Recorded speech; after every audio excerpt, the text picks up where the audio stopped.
Hi everybody, this is DJ Andy, Made From Scratch Tutorials. We're back, and this week I'm showing you a technique to spice up your 3-click flare combos. Check it out. For this combo, I'm gonna start with an open crossfader. I'm coming back on the beginning of the sound and I'm doing a 3-click flare forward. Once again, open crossfader, coming back on the beginning of the sound, and 3-click flare.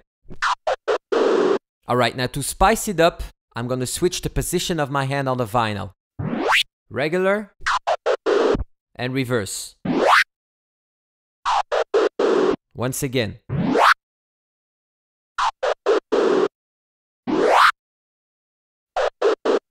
A few times in a row, a bit faster.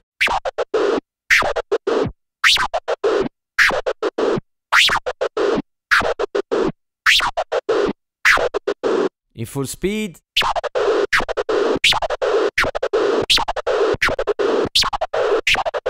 One extra tip if you want to loop this combo is to add the third click of the 3-click flare at the same time as you bring back the record. Check it out.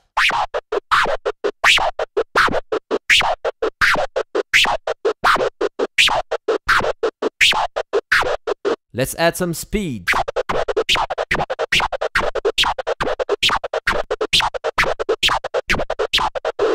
And the best part for the end, let's do a global recap on a beat this time. Check it out.